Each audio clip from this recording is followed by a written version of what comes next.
here I was now, with a baby in the womb, um, whom with a man that I had just met for like, I've known for 3 or 4 months, who I'd say I wasn't even ready for marriage. Like I was emotionally, I was a baby in so many ways. And but he was mature enough in a way to just say, look, I'm willing to marry you. And I recognized that back. I had a huge strong for, even though I grew up Catholic too, but I didn't really go to church ever, and didn't really know God the way I know him now. I recognized that I had a huge value for life at that point, because rather than choosing something like abortion or even adoption, even though that was obviously an option, because I found out through Planned Parenthood, I chose life, and I said if I was about to have a baby with this man. Oh, by the way, I found out like before we got married, I found out I was already losing the baby, and I still chose to marry him because I said if I was about to have a baby with this man, and to think that I'm going to lose this baby and then eventually we'll break up and I'll never see him again, like that just seems wrong. It seems like the depth of intimacy that somehow we had arrived at to make a baby was too important to just let go of. And so we committed and we got married, and just kind of started doing marriage in the best way we could. I was 18, he was 29, and then like a year and a half later I was still in college studying marketing and international business. Super sharp business manager at a telemarketing company, very successful, making a lot of money back then. But into it, I got pregnant again, had first baby, had second baby, and then graduated from college and said, I just want to stay home and take care of my kids. And Gus had a very modest job. Fast forward a couple of years into that, we had a third baby, and I think the very first very shocking time of my life happened at that point where I realized that well, I didn't know that I was an addiction, but I realized like he had been involved with pornography. And so I think as a woman, that was the first big wound that I ever experienced, because if he was on a pedestal and he was my hero, he like that had fallen apart, like it destroyed me for so long that I think after that point I was never the same woman again. And and I didn't notice, but I didn't even like, I think when most women find out things like that, they don't go deep into healing those kind of things. Like you just kind of think, okay, well, all men do that, like it's okay. And what I realized is like I never again deep in my heart respected him the same way again. Never again did I um, look at him the same way. Never again did I give myself fully to him again. And that was only like 3 or 4 years into our marriage. So there was always, never again did I love him, or was I willing to give my heart to him, because I had been so wounded. So Wow. fast forward, maybe 10 years after that, 6 kids, business, traveling around the country in an RV, selling books to the homeschooling community and speaking at a homeschooling community, like quickly, quickly upgrading into the whole being a vendor and then a speaker and getting paid for that, and taking our little, it wasn't little, it was actually one of the largest homeschooling companies in the homeschooling market, to these homeschool conventions and speaking and encouraging people. And when we were on the road looking like we had it all together, but then we'd come home and everything would fall apart because he didn't have a purpose, and there was a total disconnect between him and I, to which um, I remember one day sitting down and asking God, like, what was wrong with my husband? Like, why could I not even get across to him, and why there was so much apathy in his life as to what I was feeling as a woman, or any of my needs, or the needs of the family. And I clearly remember hearing God say to me that there was a hidden sin. And make a long story short, that was the discovery of me finding out again that he did have an addiction, an ongoing addiction to pornography, and then eventually realizing that he had been unfaithful, and and and and then when I came to God with all of that, getting upset at God and realizing that I had never really loved God, I had used God, because God to me had been someone or a being that I went to, because since my parents didn't have God, I assumed, then of course their marriage didn't work out. But if I had God, then my marriage would. And the truth is, my marriage didn't, even though I had God, and even though, God knew Gus and God knew me and God knew my family. It, even when God wants something, we can choose to do otherwise than what God wants. And so recognizing that everything I had lived for the entire process of my marriage was a fraud. I had lived a lie, pretending that I had lived, faithfully, or that we had both worked towards it. And the truth is I hadn't. I had always shared my spouse with someone else, whether physically or emotionally or mentally, at some point. And then to realize that when he went to get help, I thought I didn't have a problem.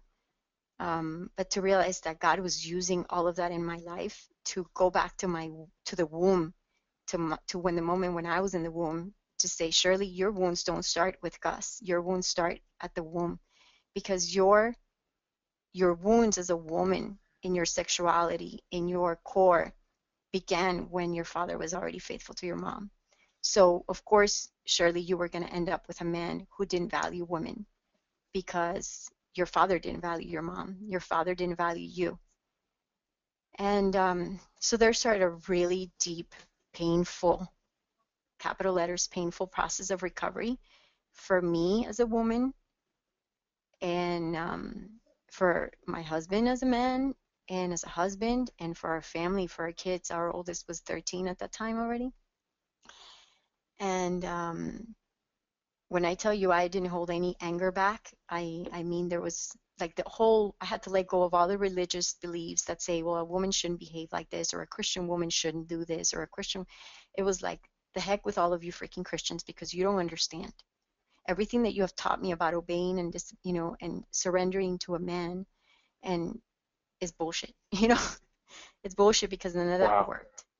And to realize, like, just as I was broken, there were so many, like the majority of people that I knew were equally broken. And so I got totally free. Like, I started getting free where I didn't give a damn. But it was because my relationship with God got so real, like so real, where I could curse, where I could dance, where I could, where I could be myself and be free emotionally and spiritually and physically. But then in the midst of his love for me and showing me his grace, then I could forgive my husband and recognize that he was literally just my brother in Christ, who had fallen and who needed a huge amount of grace. And then being able to recognize that my responsibility, besides so many things, but my responsibility in the marriage not working, in part had to do with my own wounds and the fact that I had never been capable of fully loving my husband unconditionally, because I had so many wounds. And yeah, and so, it took a lot of years, Nick. It took a lot of years to heal that. I would say it hasn't been it's been literally just, this all started in 2009 for us, and it literally wasn't up until probably early last year where I could say we were fully on board together, healed, completed, complemented, intimate, not just as a couple, but as individuals and as a family. And this whole process of helping families and jumping into the internet business, into the internet world, started as a result of that, because our business, our income, we would generate about $300,000 in revenue when we traveled. It completely stopped. Like, there was no way we could travel 5, 6 months out of the year in an RV with these kids when we were separated. There was no way to make it work. Like, we needed to focus on family. So our income went from that to zero, like zero. In 2011, our business account was negative 2,000. And the only thing that I had was a CD from some workshops. And I said, well, I'm just going to sell this. I'm going to send an email, and I'm going to make this a little bit more. I'm going to add some PDFs to this. And that kind of got me started, where fast forward where we are today, it's like that became my mission. My mission became helping women get so empowered in knowing that their marriage or the brokenness of a marriage will not destroy them, but yet rather than leaving, the most powerful thing they can do is stay in that marriage. And because staying in them, see, it's easy to leave and it's easy to say, I'm a powerful woman, I don't need your ass anymore. But the harder thing was to stay and to say, well, I'm willing to grow and I'm willing to lift my husband up from the dump that he's in and raise him up and raise my family up along with me. And to realize that today I have a marriage and where my husband is everything that if I would have known better 18 years ago, if I would have known better 18 years ago and I would have made a list of what I wanted in a man, that man that I'm married to today is exactly that list. This is an absolutely just unbelievable story. I mean, in the way that you share it, I mean, this is just it's incredible. I mean, I am just honored to be, able to take this step in this part of your journey with you. I mean, I can't even just tell you the amount of respect and just admiration I have for you to have done that and to be that strong and to have that much faith, to be that much of a leader in your family and to raise him up at that. And what you said is easy to leave. Mm-hmm. And that's what most people would do, is to just chastise the husband and leave. But man, when you said it's harder to stay and grow together as a leader, I mean, it's such a flip. I feel like it's the opposite of what people think to do. Yeah. And it's just, I mean, and to see how you came out the other end and how much it changed your lives and your husband's life to do that. And I mean, what an example just for those around you, and just, I mean, in church and just in your children. I mean, wow, that's incredible. So I just to drill down in a couple spots. So when you were traveling around, so you guys were, what was the business? You guys were. At what point we had bought several homesteads, several properties, so we had a lot of equity in our properties, and then came the opportunity to purchase a business that was already established, and the couple was selling it, so we took over the business. We paid 100 and change for it, cash, because we sold the property. We bought it cash, and what that basically meant is we jumped in an RV and traveled for 5 to 6 months at a time with our kids, seeing the whole entire United States, and setting up at a conference on the weekends, Thursday, Friday, Saturday, big conferences, big homeschooling conferences, and selling. We're like a small Barnes and Noble. We had the best classics, best parenting books, best history books, biography, science, like just living books, books that are rich and like fun to read, not stupid, boring textbooks, And, and then I started paying others. I started paying the conventions so they would let me speak, because there's paid workshops. And then I quickly shifted into getting paid, and then just started growing a list and so my list really, in essence, I would say a good 70% of my list comes from those times, from those people, if not more, actually. Yeah. And so the business was, so you're traveling around going to different conferences, and so the business was, you were like providing almost like a kit for people, like if they wanted to homeschool, you were providing them with like the playbook or the materials that they could homeschool their children, there's different philosophies to homeschooling. So there's some people that use like a prepackaged curriculum or a kit, but there's others that like the idea of just reading real books, kind of like the education that you and I have now as grown-ups, but we wish we would have had when we were kids. Like, you just read what you're interested in, you just read biographies, like you step outside of the status quo. Yes, you do use your traditional math and you use your traditional language, but when it comes to learning about history and science, there's no, well, here's history, here's science. It's like we just read a biography and we learn about everything. We learn about history, we learn about science, we learn about character, we learn about whatever, whatever dynamics are happening. So that's the market that I targeted with our business. And so the people that would buy from us would just come to our library. We would set up 600 square feet of shelves or book space, and we were a bookstore. We were a traveling bookstore that had over 1,000 titles. fun titles. Again, like a Barnes and Noble, but inside the homeschool convention. Hmm. Hmm. Wow. And so those 1,000 titles, were they part of like did you guys as an organization, because you bought the business, like they were Yeah. books that you guys had all the rights to and all that good stuff? No, they're just regular, published by Penguin Publisher, Oh, okay. published by, HarperCollins. My job, we did have a list to start with. In other words, we had a good, I don't know, 700, 800 titles that we started off with, what we knew were good titles for our company to sell. But when I took over, it was so fun. Like, my biggest thing is to read books and to look for new books that were engaging. Like, I didn't want the trashy, stupid books that the majority of publishers sell to the kids. I wanted books that when a child encountered them, they were going to be transformed by them. Whether, again, they were in science, math, history, arts, whatever. I wanted these books to be life-changing, to be of essence, and to be well-written. So my job, besides being a speaker and connected with the people, was to research those books and add them to our inventory. Oh, wow. Okay. Hmm. Yeah.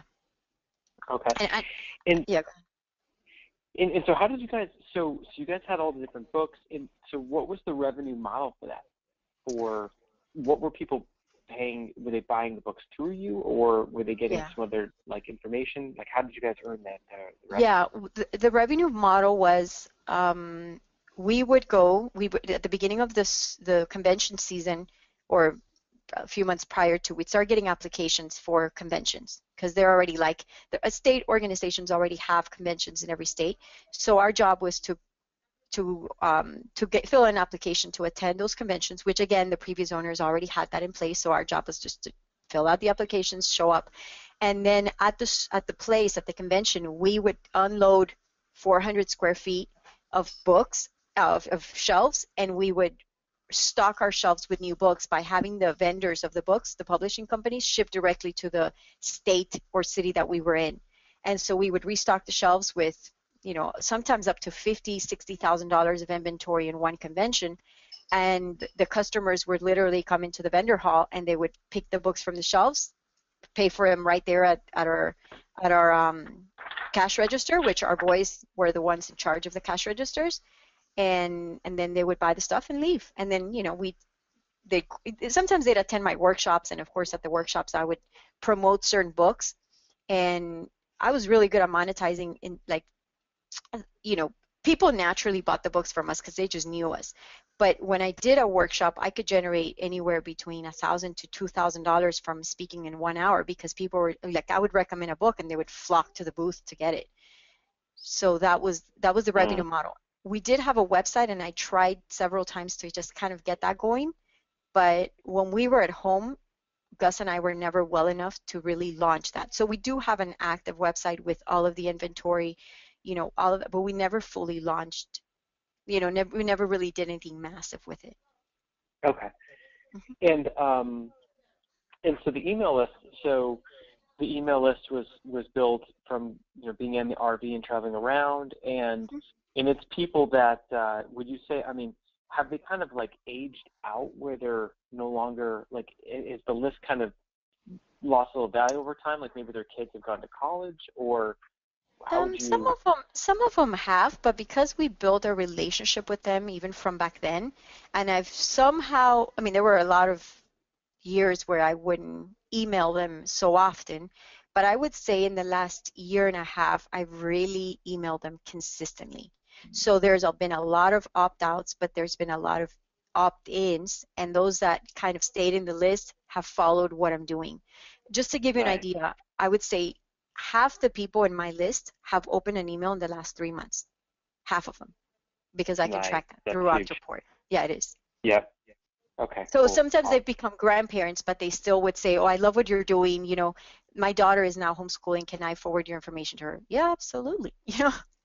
So, the niche that I have on that list, just because that's the market that I came from, is mostly homeschool women, homeschool families.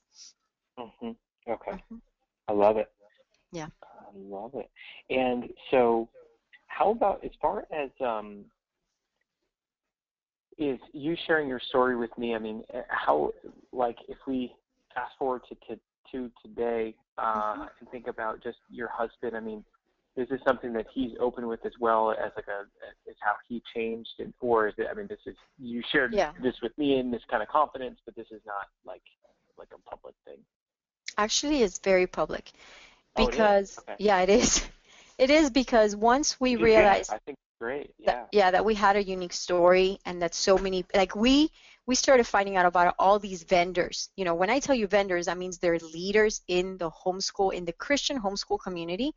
We started finding out about, you know, so and so was unfaithful to so and so, so and so has an addiction to pornography, so and so, you know, this marriage, this guy had been, you know, had an affair with the nanny of the family, like massive, I mean major breakdowns in the homeschooling community. When we started realizing that, we're like, we need to share this stuff, like we need to share what we know and what we learned, not just how to restore your sexuality to God's original intent, but how to help your family build up a healthy sexuality, and you know, your children develop healthy sexuality, and which is not based out of fear but out of empowerment, because a lot of Mm. people function out of fear, and like, you know, be careful with this, be careful with that, and it's like, okay, if you operate out of that, most likely it will happen to you. So we did a webinar, I think it was about a year and a half ago, in where it was like, okay, this is free, we're just gonna make it, and it's on YouTube. It's, you know, people know, and I share it often. I mean, I have it on my blog. uh, the only way for them not to know is because maybe I'm new to somebody, but I've written blogs about it, I've done videos, we've done the webinar. It's very common, it's part of our story. Mm. Wow, and that's awesome. I think it's like it's, you know, your biggest challenge, you know, together as a family is now it's something that, I mean, and I wasn't even aware of a lot of the stuff. Like I think Mm-hmm. just by how I was raised and how I grew up, and you know, Mm-hmm. just the environment I was around, it's like I literally didn't even realize about pornography and about like Mm. the Christian viewpoint on it until Right. I this men's prayer group every week, and I Wow. noticed people talk about pornography, and I was like people like what's this addiction about? Like people are addicted to it? Wow. I was just confused, and then they're like, no, like just like watching like porn, or you know, Yeah. and so they explained it all, and you know, I mean, it's just as a kid, it's like, you know, it was kind of around, and Yeah. oddly enough, and I actually just coincidentally after meeting, I was so in love with Megan, I just never used it anyway. Sure. Yeah. But what's been wild is that over the past year, being a part of this men's prayer group, it Uh-huh. is such a recurring theme. And I just Mm. watched a guy Yeah. who was in the group, who's one of the leaders in the group, Yeah. and he just got engaged, and he was like, I mean, for months, just they were praying about how amazing, you know, he was so grateful for Wow. getting the love, finding the love of his life. Come to Yeah. find out that like he's been addicted to porn, and she just left him, and it's like, what? Oh It's no. it's so much more rampant. Like I never would have, I Yeah. just never realized like how Yeah. big of a like an epidemic almost, you Yeah. know, and to have, you know, to hear the way Yeah. that you guys overcame. I mean, it's just really cool. Um, and so outside of that, so were you, if you catch me up just on, so today you've got the email Yeah. list, you're, you know, homeschool for women and families, and what's currently going on in the business. So like what's Okay. revenue and just where you're spending time.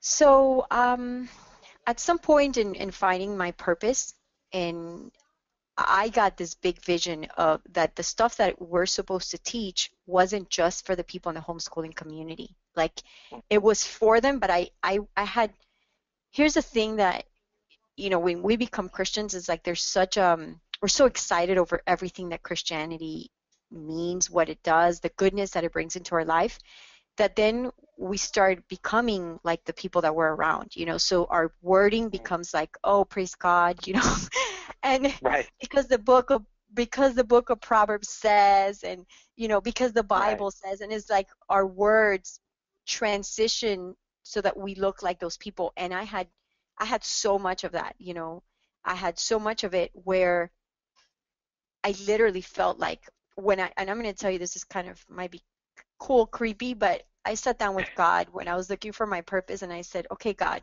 who's my niche? And I hear his voice, like I hear his imprint in my heart. He responds to me.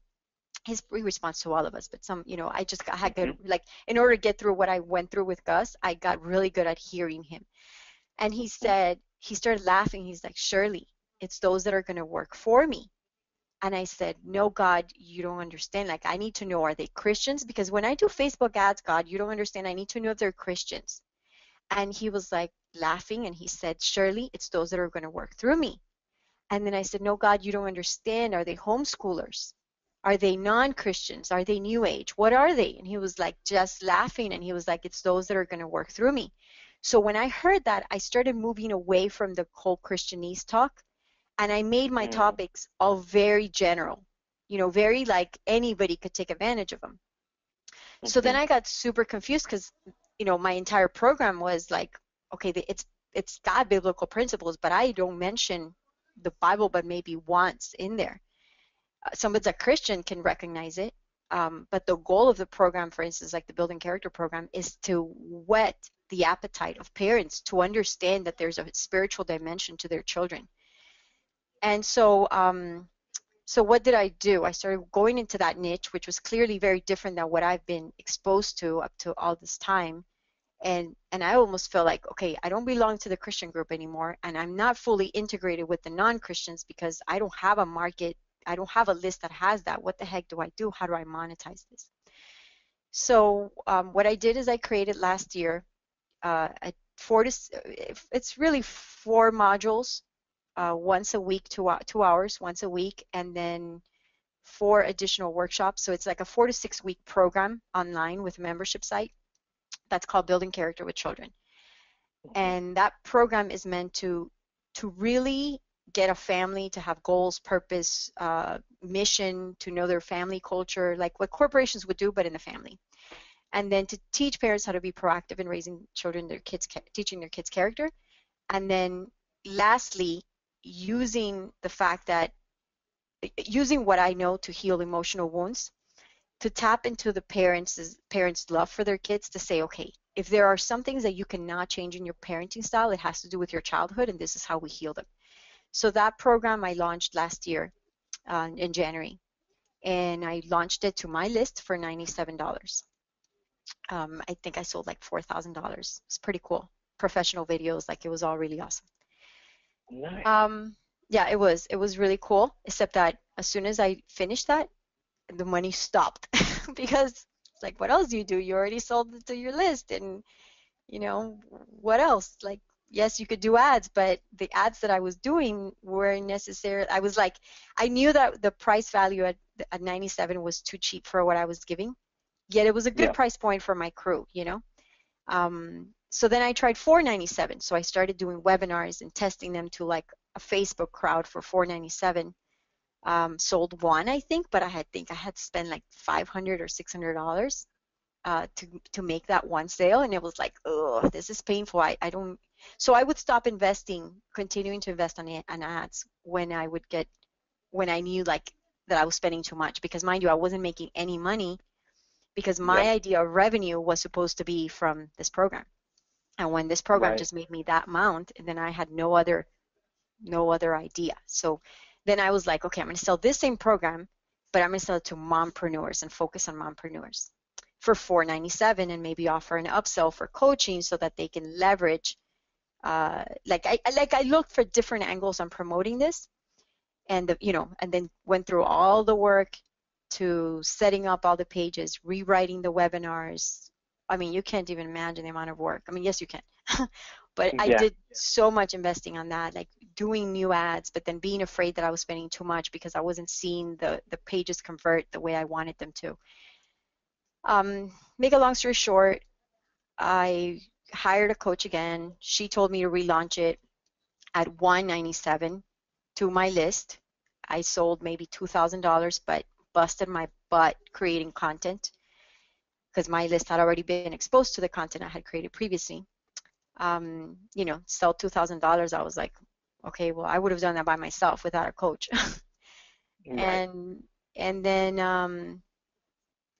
in December, I launched another program, and it was called the Youngpreneur Program. And so that program was how to teach children, teens from 8 to about 15, 16, how to start their own businesses from home. And then with that one, my son, my 16 and 17-year-old, helped me teach that. So we did a webinar together. We did videos together. We were involved in social media. They were teaching part of the class. we did 3 webinars. It's all recorded.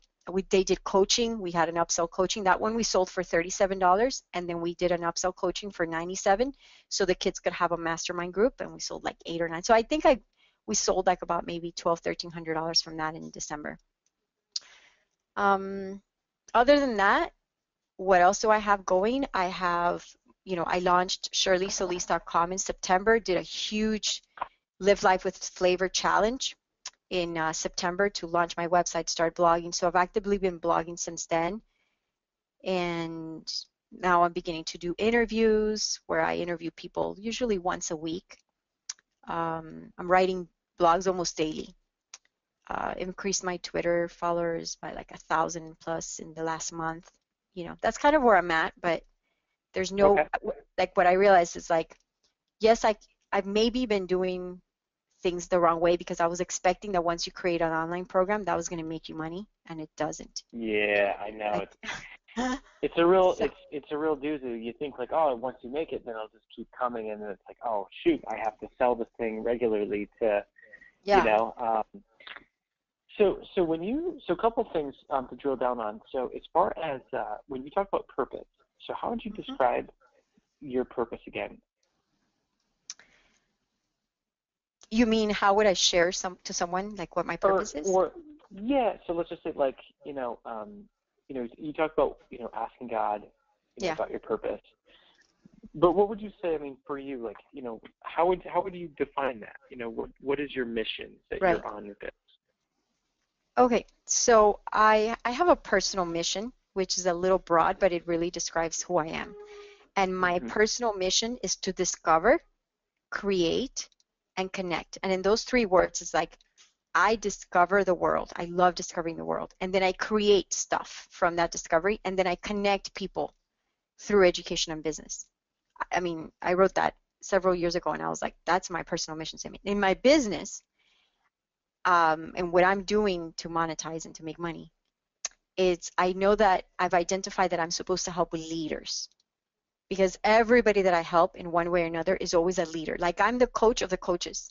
When the coaches are struggling, I'm the one that comes in and helps them. When the leaders are struggling, I'm the one that comes in and helps them. I am a catalyst. So I help leaders. If there are women leaders, I help the women leaders grow emotionally, spiritually, and physically strong, so that they can inspire their families to grow along with them, so that together they all as a family can lead their community with what I call purpose, passion, and contribution. When they're marriages, then I teach them to do the same, and I just help the marriage get stronger so that as a couple, as a family, they can find their purpose and their business, their ministry, their calling in life. Okay, awesome. And what would you say is, so if I were to ask you just like, and we're close because you've got your personal mission, you've got your business mission and your purpose, passion, and contribution. But if I were to ask you just, from hearing your story just about, your faith and just in leadership and being an entrepreneur and, living life to the fullest, when you guys are being around and commitment and all these different things come up. So that's your background story. When I think about your stance, when you think of just Shirley Solis, I mean, to the core, like, what do you stand for? Or what, another way to look at it is, what's the movement that you are starting and what really pisses you off? Like how would you define that? Okay. So, what do I stand for? I stand for the power that women have but don't know they have. I stand for the power of women are made to give birth, not just to children, but to ideas, to thoughts, to so many things. And yet, because of the things that we've lived and because of the things that have happened in our life, what we've done instead is we've turned into these masculine energy women who have learned to attack. We attack our children, we attack our husbands, and we don't give life where we go, even when they're successful in business. And so I stand for women giving birth to life and ideas, and to almost like Jesus, wherever he walked, people that were dead rose from the dead. And I feel like in the Christian community, we have waited for men to take leadership roles. But a man, in his essence, is not made necessarily to give life. A woman is. So maybe the birthing and the reconciliation of humanity has to come through women. And I didn't know this, but Muhammad Gandhi, no, actually, the Dalai Lama said that the saving of the world, not the saving, but like the peace in the world will come through the Western woman. So I stand for that. I stand for the fact that family is powerful, and that when you're in family, you have a synergy that nothing can take you apart. I stand for the fact that if leaders were created in family first, then our community would be a lot healthier, our society would be a lot healthier. And I stand for the fact that women are the revolutionary, birth-giving people, women, beings that are going to create that movement. It's powerful. And, what's interesting is what I hear and with what I see is there's almost like your past business. You guys are doing a lot for families. You're doing a lot for helping children to learn and all these different things. But really, when you think about what your story embodies, it's all about your power as a woman or as a woman of God, and right. And it's about, and to me, what really, I'm just thinking of your story. Who do you really, let me put it this way, by sharing your story, who is just going to be completely riveted and inspired, and whose lives are going to be the most impacted by your experiences and your stories and your leadership and your ability to move other people and inspire, people into action. And what's interesting is, of course, in the beginning, it's like kids and families and things like that. But really, it's like as I'm going through it, it's about, women, like you just recently said about women and the standing for women. And what's interesting is that, if you were to go that, I'm just picturing, if you shared your story at our church, we have a very entrepreneurial, church, and it's like I could picture you speaking at our women's conference. It's so powerful. You've got such a, especially when you share it as it happened with your faith and so what's interesting is I just think about, for me, what I hear and what I see is that it's, you being a coach for women, whether it be women entrepreneurs, but those women entrepreneurs happen to also be, their mothers and their wives, and they're masculine, and they're doing all the things they're supposed to do, but it's, they're Christian, they're mothers, and they're wives, and so it's there's a narrower target market, and if you mentioned something about who what's the niche and what have you, and I just feel like your story just rolls up really well to that market. And with what you've gone through and what you've done and the strength and the power that you have and the ability to heal your own wounds the way that you did and be able to help other people and be able to help bring families together like that, it's there's powerful women that are charging a lot for what they do, which is a beautiful thing because then they get really committed people to be able to work with. And their stories and yours are totally different levels. And I just picture, I just picture you in that position and with the target market that's geared towards people of faith, because like you said, that there's all kinds of beliefs and things wrapped around Christianity or I should say the religious aspect of of how women should be treated and act versus like you're saying, no, you can be the leader in the family and take responsibility, and you can take action on things and determine, and you can write your own future by helping your husband be the man of God that he should be. And And it doesn't come by making sure that he reads the Bible or that you remind him to read scripture or asking him if he prayed. It comes through making Right. love to him and so powerfully that he gets, through making love, he gets the essence of your spirit transferred to him. See how out of Mm. the box that is? Right. Right. Like, it's crazy, but that's how out of the box the stuff I learned is like, and nobody taught me. It was, I mean, some of the stuff, of course, I learned from other people, but this, what I'm telling you, Christians, is like, okay, I know you look happy, you look like a happy family, but, and you're a leader, you may have 50,000 people on your list, but dressing like that, your husband would just be so bored with you in bed. You know what I mean? Mm. It's like, Yeah. come on, woman, snap out of it, live life with flavor, you know? Mm. Yeah.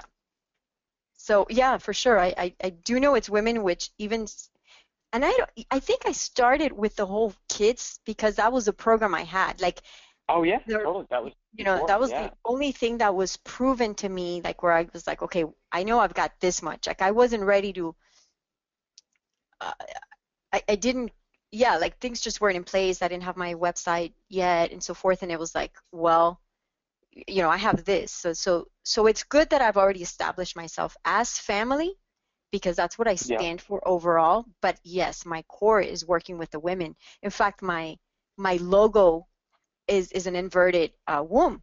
Yeah, you wouldn't see that because it's got a sun in it. It looks like a sun, and that's from sol, from sun.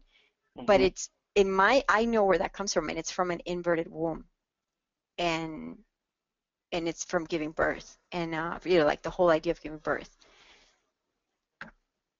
And women understand that. So like women don't even have to walk on fire. We've already given birth. Like what else you want? You know? I'll still Right. walk on Right. fire and ignite, don't worry. Yeah. No. No, it's true. So if you so as far as that goes, I mean, what would you think? So if you were to say, all right, let's just say, for example, refer you to someone that to a woman. She's an entrepreneur. She's got two kids. She's Christian, and married, and just isn't happy, or just what would be some of the things, like how would you what would you do specifically to add value? So like what would you Right. do as far as like coaching, or what would be like the outcome? So hey, you work with Shirley for 90 days, boom. Is it like is it the marriage piece? Is it like business make money piece? There's just a couple angles even within that. Right. Right. Well, the way that I would work with her, it's we would find the clues in her physical life. And when I say physical, it could be either like her house, or it would be in her marriage or with her children. Those are all clues. They're only a manifestation of what's really inside of her. Wherever she's at right now, it's because she's allowed it to be. She's allowed herself, because of lack of boundaries or lack of proven principles, to get to that place. So I would use those clues in her marriage, in her, with her children, with her business, with her home, chaos. Sometimes I work with people who have like totally disorderly homes. So we find that as clues to tap into what is really broken inside of her. And when I say broken, it's either broken or missing. What didn't she learn? How is she stuck? Why is she stuck in that place? So then beginning to empower her, and a big part of that is, forgiveness to self, healing, understanding her identity, what she was created to do, empowering in her spirit, um, learning healthy emotional boundaries and principles that are going to expand who she is, because when she changes the inside, the outside automatically is going to change. And then obviously coaching will like coach her through what she's learning. What I teach her, I have to help her and coach her through what does that look like when she begins to interact with her spouse. What does that look like when she's interacting with her child, or with with her home, with her business, with her clients. It's all about working on the inside and empowering her. And so for me, so I what I'm hearing is that's those are some of the techniques, or some of the things that you'll do to help Mhm. really fill in those missing holes, and fix the broken pieces, if you will, and then get her to come out the other end. But Mhm. what would you say is what would be like the tangible result be? So she works with you for 90 days, and then like what's different in her life? the outcome, if you will, of working together? Gosh, there's so many. First of all, the kids are definitely going to be obeying her. Like she's going to have an action plan on board of how a household needs to run in order for her to be an entrepreneur. Mm-hmm. Second, she's going to be able to balance out. She's going to learn to step into her feminine, because when you're in business, you could be very masculine. We need masculine energy to be in business. So what I need to teach her is how to do business and apply the masculine energy at some times, but yet to be in the feminine the majority of the time, because when your husband gets home, you don't want to be bossy.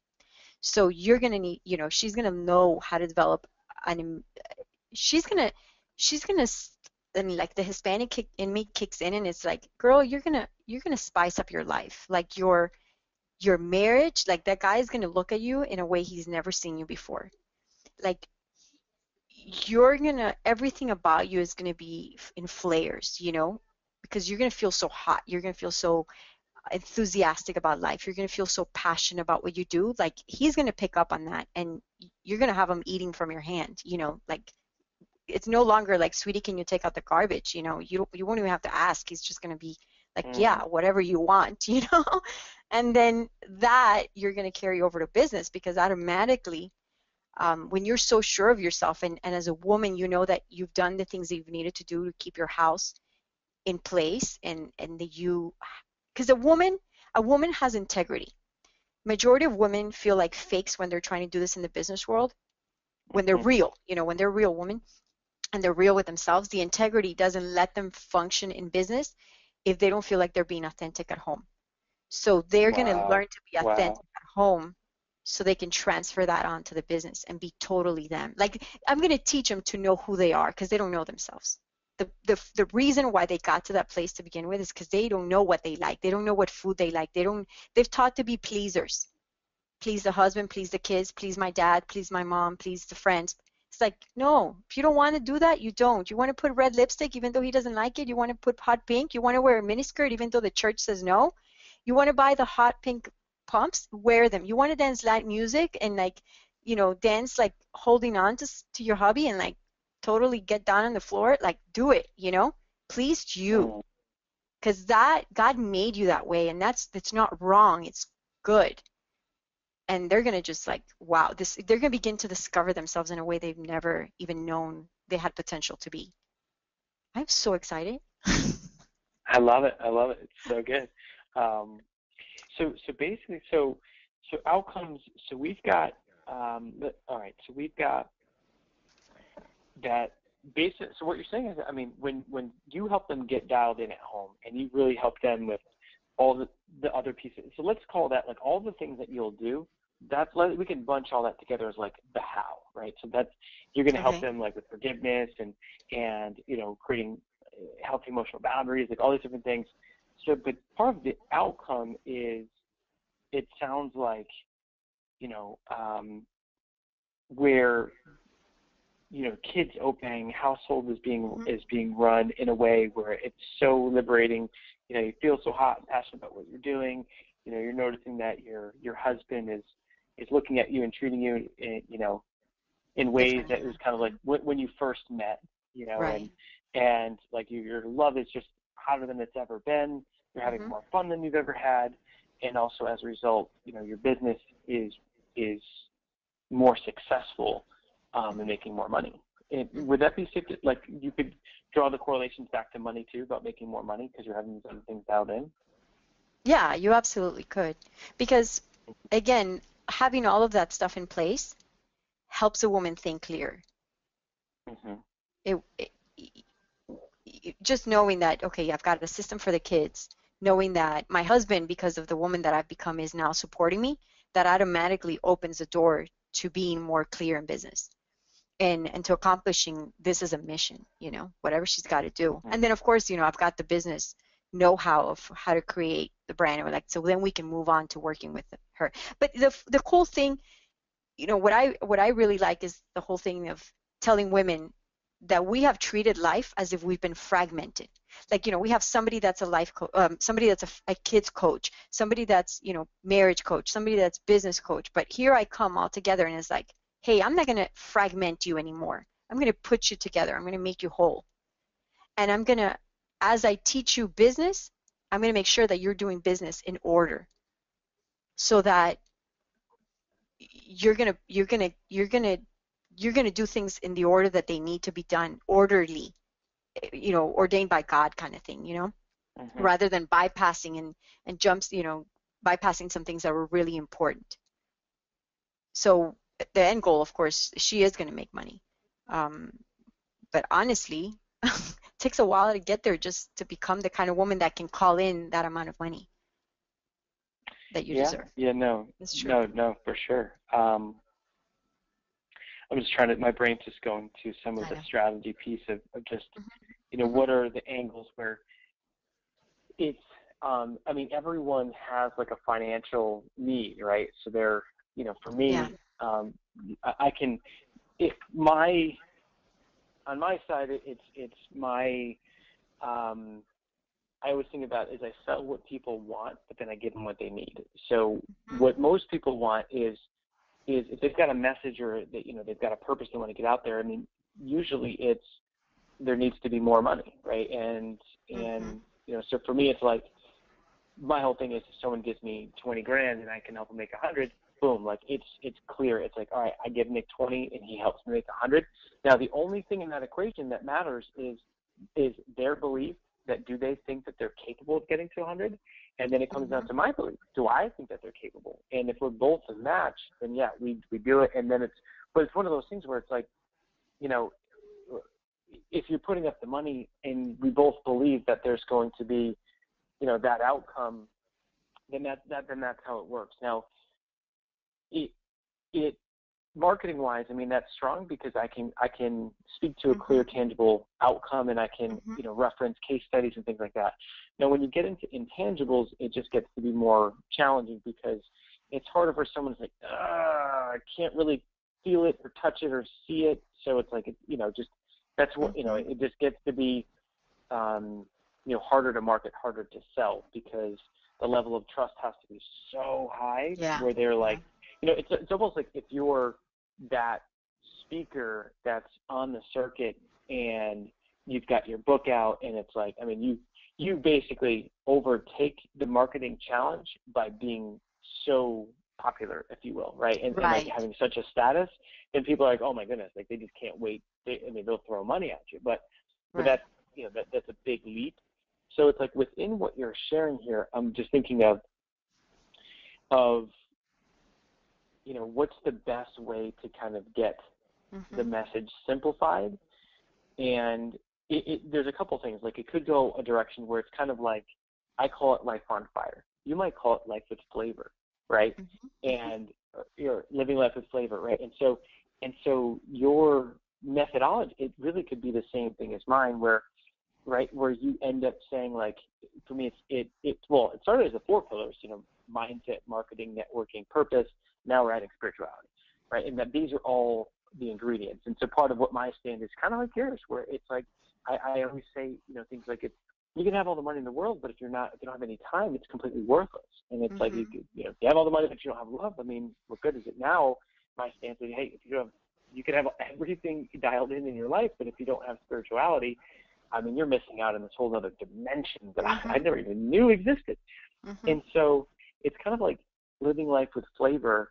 I mean, what if that was synonymous, where the same way that you could think of like what I've done with Life on Fire, it's your version, it's your story, it's you have the other components as to why, what's important to you in your equation, right? And your target market being entrepreneurs that are women that are Christian, kind of like where, for me, I've taken a step where, I will be, speaking to spirituality more, so that's getting us like slightly more narrow. What I love is that you're one level even more narrow, which is, just being, female or, women only, which is good. Like it really can be powerful.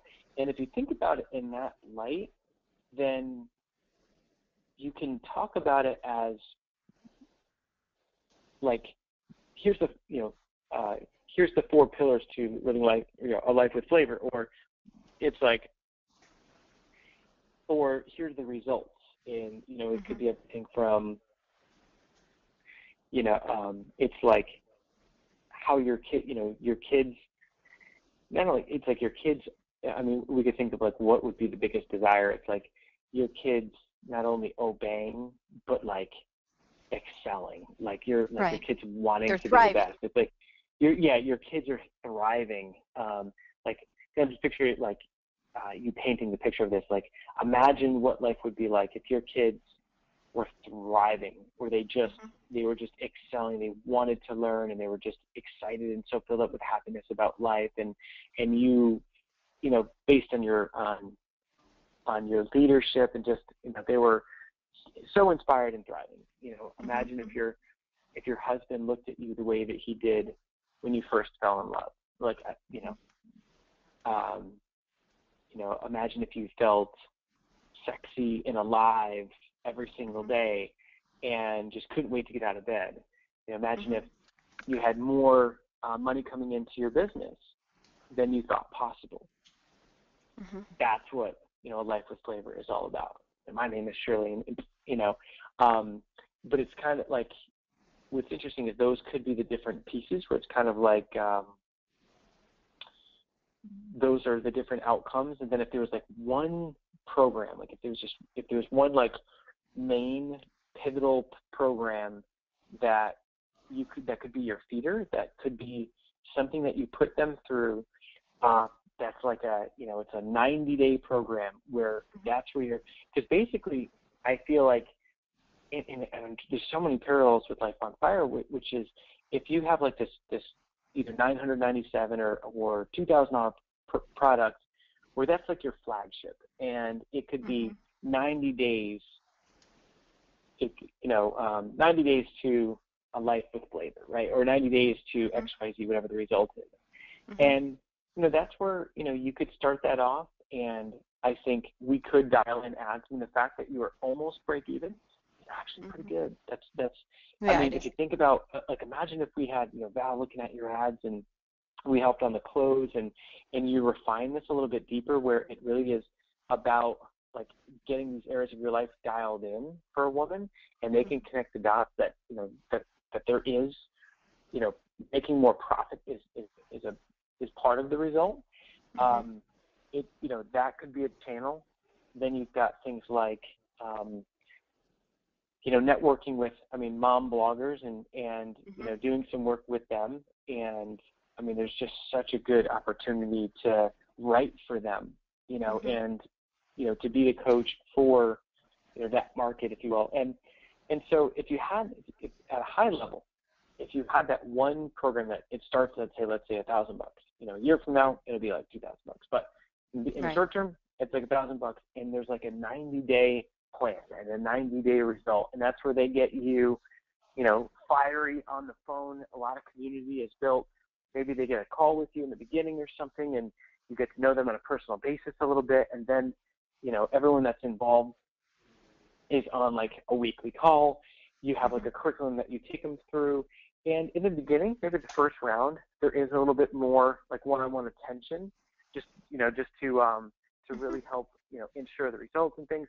And what I would love to see is that from that program, like imagine if they go from that program and then they end up at like an in-person event where the people that they went through it, there's like some community that's gone through it. So it's kind of like, and I spend a lot of time, money, and energy to drill this down with Life on Fire, but the biggest, the most amazing 3 days of my entire career was the Ignite event.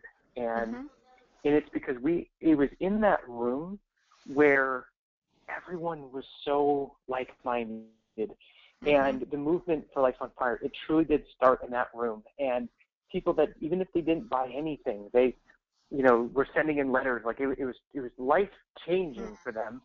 And you have that power completely. You have all the skills, all the assets to be able to create that same version for you. And we know as a company, we 100% know that we are able to run ads on Facebook, give away free tickets. They put a $97 deposit down, then they get in the room, and you knock their socks off with content, Right. and you can sell a higher ticket program. So what's interesting is that if you have a program that's let's say $1,000, what's really interesting is that if that's like your core product, and think about Marie Forleo. Yes. So she's got the B School. She launches that basically once a year. Right. And I mean, her brand has just gotten to be humongous, Oh, yeah. and that's why she, has the ability to just open it and close it once a year, and she makes, $8 million, and 3/4 of that goes to affiliates and other things, and she makes a decent amount of money. Well, I think for our world, when you have a program that you open up and launch it, run marketing to it, it's like if everyone got a ticket to an event, that is one of the best models to get people to an event, and that's where you build such community. And it's like the community is the stickiness factor. You've already proven that, that you're the leader, people want to be around you. And I feel like if you take that and you get people in a room together, there's a level of community that gets built in person. You've got people that it's almost like they go through the 90-day program. It's kind of like graduating. Like when we have the event Ignite in June, when we get there, we'll I put it this way: in March, we're rolling out Ignite Your Movement coaching for $2,000. We're going to promote that and serve that market price at $2,000 and help people over 90 days. It's going to be our best work yet, hands down. As a Firestarter Pro, you'll have access to everything, and I mean, we're going to mail a physical box. We're going to have a curriculum. It's going to be just a whole new level for us, anyway. But when they're done, they're going to feel so compelled to come to that event because the event is like the apex, the climax of the whole thing. So, we feel good that we'll probably end up getting more than half those people there. We're going to use the other Facebook channels to get people in the room. And then it's at the event where we'll be opening up our higher ticket program again and then closing it. And so the cool thing is we're really only doing two things at Life on Fire now. We had done so much different stuff. We're really, we're going to have our Ignite Your Movement coaching, $2,000. That's going to open twice per year and close twice per year. Our Firestarter Pro, that's going to open twice per year, close twice per year. Outside of that, the only other real energy is just like, taking the Life on Fire TV show to another level. And, we even dropped it down to once per week, but it's like, middle of February, we're going to be rolling out new stuff and just, well, I mean, it's all new stuff, but, I want to just put so much more time into it, be able to do it to a different level. And it's like the business has just suddenly gotten way simpler. And I think for you, what I see is, I mean, there's like, without making it too complicated, it's like, what if you had something that's so simple, it was like, you just got so awesome, and you were so good and so proven at just like this one 90-day program. And that's what you're known for. And other women are just, it's almost like if you're like, other women are just saying to their friends and peers, like, oh my God, like you have to go through Shirley's program. Like to the point where you're catching that kind of word of mouth. Like I picture our Ignite coaching being to that level that it's like B School. When it opens up, someone's like, oh yeah, I'm getting in I'm not missing this thing again, right? And outside of that you then get what, get paid for what you deserve, and be able to work with women on that one-on-one basis, where they're now getting your time, but that you could charge a premium for, where that's where you're getting yourself to. I mean, you could have a six-figure business just based on, if you were to work with a woman, and even if you just did, weekly 30-minute calls, I mean, you could create some radical change in their lives and their marriages and their businesses, and that's worth, it's worth a lot. Yeah. So you can keep it very simple in that way. Now, when I share that, are there what emotions or what thoughts come up when I just kind of share those two things? Well, I originally had thought that my first event would be a one-day parenting event. And I'm going to tell you why that I thought it would be that way. Like, first of all, I am literally like, I am a 90% live person success. In other words, I I speak and I like you, I get my energy from being around people. Like if you give me a room of a Mhm. thousand people, oh my gosh, rock star. I'm like, woo. Love Like it. just yeah, like put me in the middle of the Super Bowl, Katy Perry. Like I love that. Lower me from a star, put me up in a star, whatever you want. Zip line, I don't know, whatever. But then give me a mic, make sure I get a mic. So I know that a big part of what I have to do is transition into live events. Even though what I'm doing, when I was doing my homework and like what you were having me look into, I'm kind of nerdy that way, and I wrote 6 pages worth of who I am. Like what are my strengths, what are my weaknesses, what are my current skills. I'm a nerd. So in studying myself to that depth, I realized that I am a Tony Robbins who's been doing webinars. Like, can you imagine Tony Mm. Robbins doing webinars? Yeah, totally. Like, he would never be the success he is if you put him, you have him doing webinars. Yep. So I know that I need to, as fast as possible, shift to doing a live event. My magic, all my magic, is going to happen live.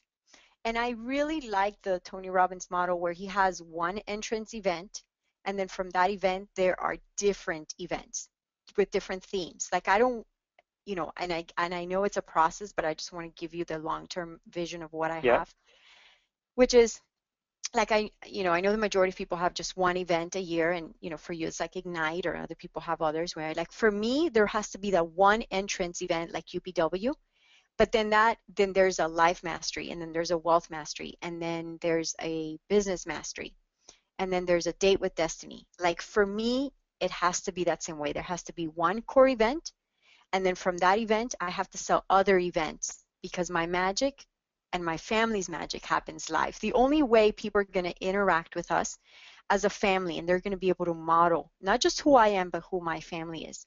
And the power that the power family that we are is by seeing our family in action together, by seeing my husband, by seeing my kids, by Ooh. just being around us. So, I mean, because when people come to our house, like, our average get-togethers, Nick, are 70, 80 people. 70, 80 people. Whoa. Yeah, like our average get-togethers. Like, hey guys, we're having a bonfire. Proof. Hey guys, we're doing this. Whatever I say we're gonna do, whether, all I have to do is like become friends with the wives. My husband becomes friends with the kids, and I mean with the husbands, like the kids, and I'm like, okay guys, text all the kids and let them know that we're having a bonfire this date. 70 people show up. Families. Hmm. I mean, it's great, That's and so it's awesome. yeah, it is. So I need to move to a live event model. I don't want to be doing webinars long term. Like it's cool, it's great, but I I've known I need to shift. So what do I envision? I envision either first doing a building character with children webinar where it's like we get, where yes, we can use the list that I have in order to bring them into this event, but I envisioned having a local event where I pull in all of my resources, friends, church people, again, all of these masses, and we're like, okay, we need a location because I feel like if I have the message of family, it's going to be easier for me to market, to get help from others, as if I'm just like, oh, I'm here to help women. I don't know if that's the case, but the whole family thing is so unique in a way that if I Mm. approach an organization and say, hey, I really need to borrow your, gorgeous thing for one day because this is for a good cause, I might get it easier than if or the same thing if I go to a corporation to seek a sponsorship. Like I just feel I can use what I have, the community that I have, to get people there in a relatively inexpensive way. And we can make it a 1-day event or a 3-day event. And then I envisioned selling something, like from that event, part of the yearly program would be women on a Live Life with Flavor event, and then men on something like Seal Fit, like what you went to, because Gus just happened to read Mm. that book recently, which is so cool. And then Oh, cool. somewhere after that, where the family comes together again and we vacation in some amazing place around the world as a family, so the kids can interact with other powerful kids, the husbands can interact with some other powerful husbands, and the wives can interact, and we could just like all mastermind and have fun while we're doing that. How is that going to work? I have no clue. Um, Another model, another model would be having a Live Life with Flavor challenge or Live Life with Flavor event for just the women. But the hard part, the challenge for me is how do I then get the husbands involved? You know what I mean? Like I'm like, gosh, yes, I want to empower the women. Yes, I know I'm supposed to do this, but it's almost like I'm not including them from the beginning, and I'm kind of hesitant about doing that. So those are just thoughts. I'm just thinking out loud. The other thing too, this is good. Yeah. yeah. The other thing too is I do have in mind as much as I know how hard and how much work it is to develop other programs. It's like I'm gonna have to. I'm gonna do it out of pure conscious and commitment, you know, to people, which I need to have. I already have the Building Character with Children program. I already have the Youngpreneur program. I need to have an intimate, well, I think I called it Powerful Marriage program. Like I have the workshop, I have the information ready for it. I have the text. It's just a matter of launching it and teaching it with Gus. But I need to create that program because this information is going to be the lesser level programs, you know, for somebody that can't quite make it to a live event, but they'll have this or systematic stuff happening online. You know, like they have to come in through different channels, whether they're in the marriage process and that's where we get them, or maybe they are in the, you know, parenting process and that's where we get them, or maybe I have one called Season Up Your Life, which is a program that I've envisioned to help women lose weight and use Zumba and inner healing to help them like totally break that addiction to food and their relationship with food. That one's down the line, but I still have that one in mind. Or we have the Youngpreneur program. So I need to have physical resources eventually, online and physical resources, that when I'm coaching someone, I'm not repeating myself over and over, but I can say, okay, look, I'm going to coach you in business, but you need to be doing the Building Character with Children program as a family. You know what? Yes, I'm going to coach you through business, but you need to look at the Powerful Marriage as a couple. You know what I mean? Like, because so many of the principles are the same, and I don't want to keep repeating myself because that stuff gets boring to me. Yeah, it's kind of like being able to prescribe some. It's like being a doctor. It's like you have to like, oh, geez, you've got limiting beliefs. Here you go. Like here's the program on that. Or you know, you need to know how to do webinars. Like go here. You know, ads go there. Right. So if let's just say, for example, you didn't have to worry about marketing, you didn't have to worry about money. Let's just say you just found out that you know, Gus just got $100 million you know, lotto winner. I mean, you literally have more. You've already given, you know, hundreds of millions to the church. I mean, you just there's more than you could ever spend. Right. Out of all the things that you could do in the next like 90 days, 6 months, like out of all the different things that you could do, like where would you spend your time? Like what would be just so rewarding, fulfilling? Like what would you do, like business wise? You know, like what would be the most thing that would give you the most? You've already traveled, you've already done, you know, a bunch of vacations. You're like, all right, I need to get back to my purpose, or you know, and what out of all the projects, like what would really what would you want to work on first? Okay. So I'm a little torn, but let me tell you. So I've envisioned the Building Character program, and that's almost out of a sense like a live event, you know, 3-day event. I've envisioned the 1 day and I've envisioned the 3-day event for parents. I'm like the idea of empowering parents, because it isn't just about building character. It isn't just about, you know, it's about like re-educating them and helping them understand the status quo, like breaking the status quo in education and in the way they parent. I mean, just so much stuff. That one would be out of a sense of duty, okay? Like I deeply feel called to that. But what would be like, oh my gosh, I have all this money. I am going to create this 3 to 4 day live event for women. And I am going to, through aesthetics, visuals, auditory, kinesthetic ways, activate every single cell in their body to be moved from excitement, compassion, flavor, music, taste buds, like you name it. I will create this experience that, I mean, that would honestly make UPW be like baby. You know? Like I would, like a live event of Live Life with Flavor would be an artistic creation of what a conference looks like or should look like. It's going to be an art. Like when the media shows up and they look at what I'm doing, they're going to be like, this lady has what's the word? Not revamped. She is reinvented. Thank you. She's reinvented motivational workshops or whatever you want to call them, inspirational or live events or whatever. Like she's totally reinvented. Like she's tapping into colors. She's tapping into colors. She's tapping into music. She's tapping into, I want to have Zumba dancers. I want to have hula dancers, like hula, you know. I want to have African dancers. I want to have mirrors. I want to have capes. I want to have crowns. I want to have food. I mean, that's what I would do. Wow, I love it. I mean, and so of the two, you've got one as a sense of duty. Gosh. And one you would just love to do, like, I mean, just hearing you speak about it, I mean, I could hear you light up. Do you see where I'm going with this? I know.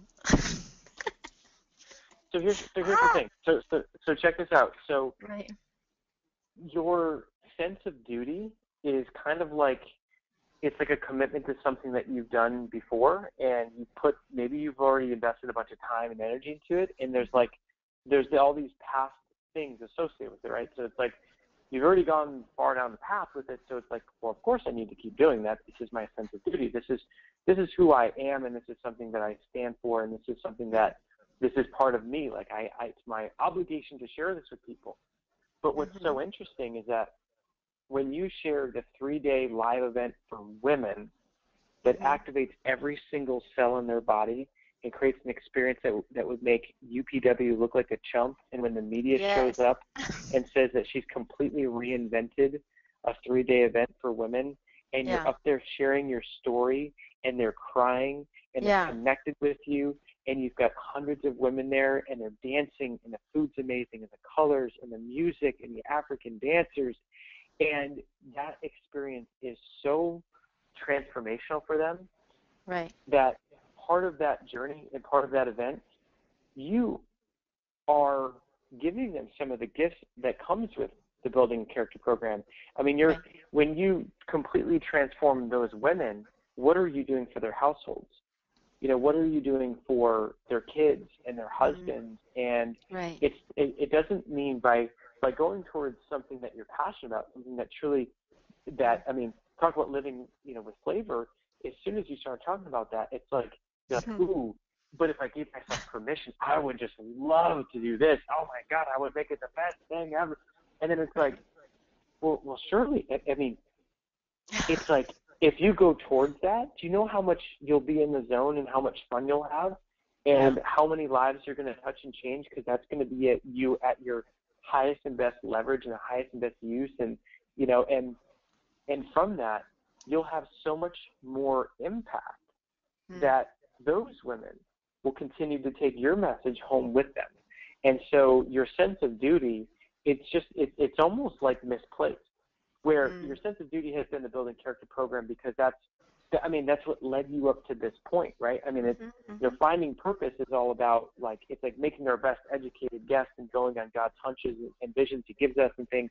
But ultimately, it's getting to that point where, wow, there's just that turning point, the eye-opening moment where when you connect the dots of just, if you empower women and you just, you know, get them in that state and transform their lives, every ounce of your heart and of your intent and your character and everything that you want to teach in the Building Character program, I mean, there are nuts and bolts of that can be, you know, transferred to those women that can then go home and really raise them up as the leaders of those households and build the character from within. And so it's kind of like, as soon as you hit this point and you look at it and you say, oh man, like, if money was no issue, or if marketing or money or none of that stuff was no issue, and you could do anything you wanted with your life, it's like as soon as you have that awareness, it's almost like, how could you ever go back to something else? Like it's almost like once you've gone down that path and you're like, oh man, I really did light up in that moment when I was talking about it. It's like, then if we just kind of take a look at that and say, I mean, let's just play with that. Like, what would your life look like if that's where you focus? Like, how much faster would you grow? Like, yeah, it's scary because you're like, oh man, how would I just jump in and do like an event? You already pull 80 people together. It's like, you could just reach out to your existing network and just start it small. It might be 40 women in a room, right? And you do it with the bandwidth. It's almost like out of anything that you could invest your energy in, like literally in the next 30 days, and knowing what your gifts are, and knowing how powerful your story is, and knowing and seeing, you know, and hearing how you lit up when you shared that story, like like as a coach, like I don't think I'd be a part of helping you make a plan that's anything but that, right? Like how could I? It'd be like it'd be wrong with me. Like it's clear when you started talking about it.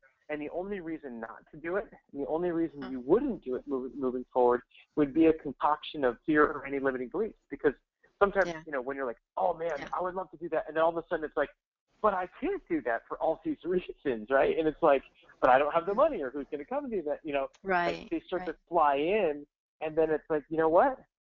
But man, if I really just played with it, and I really just said, you know what, I'm going to be the leader and step into that. And it's a year ahead of what I was thinking, and it scares the crap out of me. Yes. You know, and I mean, it will, but it's the same thing that my coach did for me. And it's, you know, my first event was a 1 day, right? My second event was a 1 day. I did my first 1 day event in 35 days, and I would just say that if you need to start on a 1 day, just to get it going, I mean, let's go towards that. I mean, if it's a 3 day, you know, it really comes down to just, you know, the experience you want to create and what's going to be the fastest way to get into action. But at that event, you know, we could come up with what your offer is and how you can serve those, you know, those women moving forward. And what I love is by you putting on events like that, it becomes about community. And that's where you have your own mastermind. And you start local. What I love about starting locally is you already have a tribe of people, you know, in your network that you could tap into. And you know what, in the beginning, if you price it a little bit below maybe what you could, it's like you could just get it kicked off, get the right people in there, and it's, you know, you just keep blowing it up on the local basis. And, you know, we already know we can, you know, we can drive more people through ads. You know, we can help out and really come up with the right strategy of, you know, your content strategy outside of the event. You know, is it, you know, weekly video show? Is it, like, what's the best way for your unique gifts to come out and come alive? Is it writing? Is it, you know, a video show? Is it audio? That you can continue to connect with people. But, I mean, where the power is, if you love doing those events and getting people together in a room like that, what's so cool is then, you know, you can have your own version of that mastermind where they come back. I mean, if it's women and you guys are talking about raising children, you're talking about all these different important issues that are important to them, and, you know, and you're raising them up, it's like, I mean, it's like, it just, I mean, how much fun is it to just think of all the possibilities? Like what if you could just literally do whatever the heck you would just love to do every day? You know what I mean? Like, you know, to me, like that's where it gets to be so much fun, is you've got this open canvas. If we forget about all the worries about all these other things, like money and all this other marketing stuff, it's like, you know, if that's what you would just love to do, then man, just build a plan for that. Wow. Well, that is scary. It always is. It always. Because even the whole idea of, you know, I already got past the thing about having an event, right? So with the previous coach, it was interesting because I was kind of moving towards, I already have the content for the Live Life with Flavor conference. I already did it with a group of 10 women, and I did it free about a year and a half ago. Yeah, so the content is there, and I already have it. I already saw the transformations. I mean, I saw the connection, the synergy. So then out of the whole money thing, then I started doing, the online build a character, whatever. But then with the previous coach, she directed me towards making my first 6 months this year about family. Like she says, Shirley, you have to make it about family. So in my mind for the last 2 months, which is, how long it's been since I've coached with her, I've just been imagining this physical live event, and I've made a list of who to connect with, who to invite, having a wine and cheese party here at my house to tell people about it, and then blah blah blah, and then connecting with pastors of local churches and telling them that we're gonna have this local event and that they need to invest. Like I am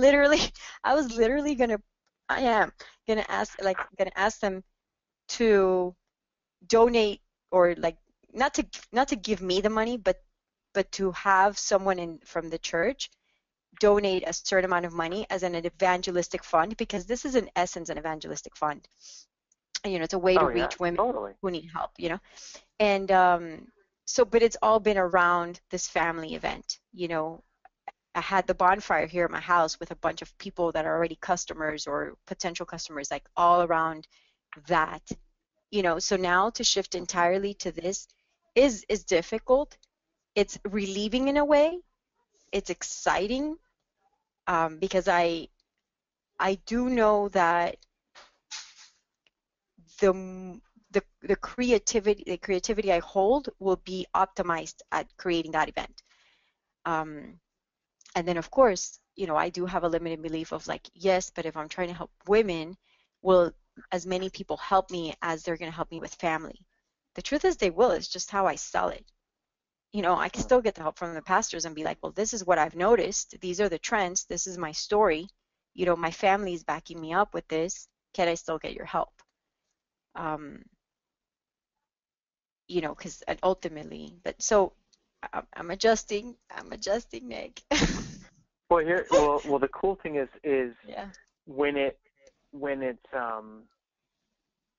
something that stretches us a bit, yeah. and it's something that truly is like it like your story could be completely embodied at this event. Like everything you stand for, like everything that you would just love to do, and like Live Life with Color conference, or Live Life with Flavor, event or conference.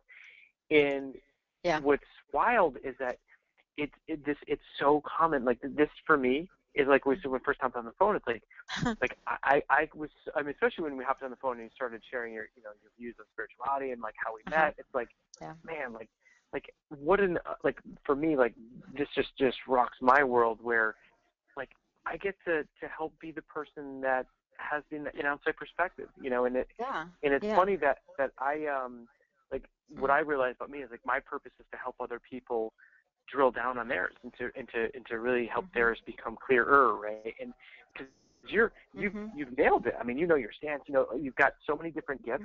It's almost like you're too talented, and it's easy for you to kind of remain at the status quo financially or where you're at, because it's easy to be distracted with 5 different products or different things, and it doesn't mean that you won't get the content out there, but it's just a matter of focus. And it's like, all right, so when we ask the question, like, what would you just do if you had to pick one, and the Building Character program was a sense of duty, and if we have the record, it'd be really just awesome. It's like the 2-hour marker, like the 1 hour and 55-minute mark. But it's like when you could hearing how you shared that, and then when all of a sudden when you started talking about the event, it just, you just totally just shifted. And so, but like now that you have that point, it's like that's like I went through. Almost every single VIP day there is that shift, and it's followed by all those fears, and that's how we know that it's the right thing, because you're like, oh crap, how did I actually do that? But if we backfill it now and say, all right, well, it doesn't have to be hundreds of people in the first one. Really what you're talking about is it's you starting your own movement, right? That's your movement with your community, and the people that you're going to attract are the people that resonate with your story. It's the people that share your values and beliefs. And the cool thing is that you'll have women there that have not surrendered or discovered, God, and you'll be actually, I envision, there's going to be women that come to Jesus at the event, for sure. And for sure, and you bring in other pastors and have another, think of those TED style talks from other key influencers, which helps you in your marketing to get other people there.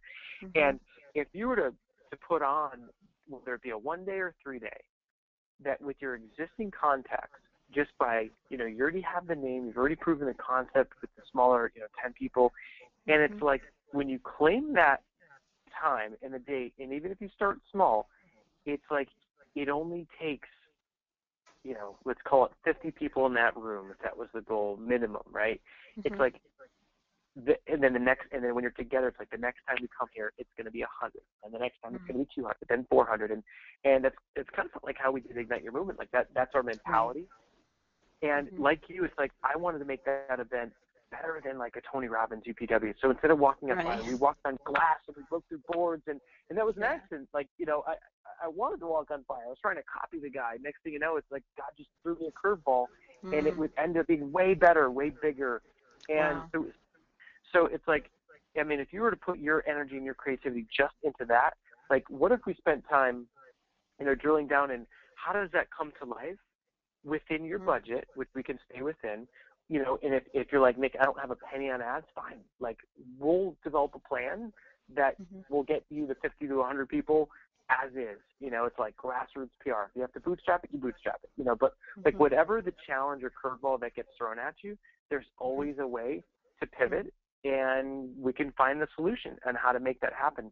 And from that event, I think it's like, on one hand, the task is, all right, how do we make this more digestible of like how you could get the event together? That's a big like piece. So the how is kind of the scary part of like, how the heck am I going to do all that? And then the other thing is, at the event, the revenue model, you could take some time to play with and say, all right, at the event, where do you want to make the most impact? Now, the beautiful thing is putting something like that on is, you could very easily have a program that is, anywhere from 2,000 to 20,000 easily, especially on a 3-day event. And your coach, me, I can't even tell you the resources. We've invested, over $100,000 to put on our event, things that we've learned. We know how to advertise and get people there. We know that we could do this in my market. We could do it in your market. We know that, how to, even though your creativity wants, you want to have that in there to develop the content. But the things that I've learned about, if you're going to sell a little bit higher ticket, then, we know exactly how the thing needs to flow so that there's not too many other speakers, that you're the one that's the real main special person from stage. It's like you're selling lower ticket. Like we've done both. And so we know how to fill the room, and we know how to sell and make the whole thing profitable. And we know how to make it into a community or a movement afterwards. And from that, it's like if you put your focus on the event first, then your event becomes your springboard to sell your program and to monetize. And then from there, it comes down into, if you were to sell a higher ticket program at the event, which is always good because they're there in person, and it's like you could sell a higher ticket program, maybe that's your $5,000 or $10,000 program. Then afterwards, you're delivering in a ticket butt form, and then you might have a downsell to a $1,000 program. And then you do your event a second time, and you sell your higher ticket program, and boom, now your mastermind's just doubled in size. Then you downsell to the $1,000 program.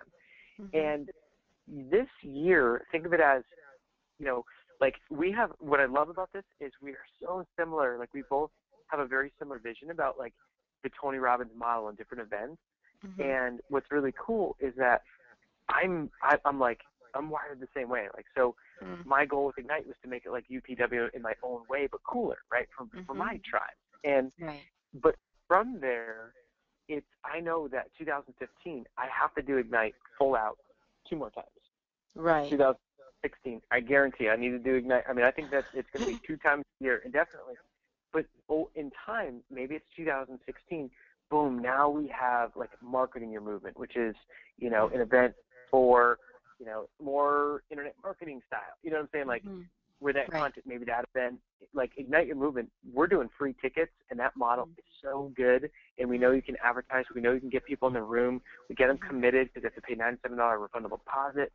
But outside of that, a year from now, I know with patience, it's like we might have that $1,000 event, and it's got its own spin and angle. But I think if we drill it down in that way, then we can spend time, all right, how do you fill the room? And then what are you selling at it? And nothing else. Like, what if we only focused on those two things of, all right, number one, what's the date? Number two, how do you fill it? Number three, what are you selling at it? And what if we only focused on those three things? You know how powerful that would be? You would be into monetization so fast. Oh, it'd be so good. Okay. And that's exciting because I do feel like in this attempt to try to make money through online stuff, I have literally I've made myself like run so thin where Yep. I'm surviving. It's like this live life with flavor person is I'm tired. I'm tired of trying to make online work. And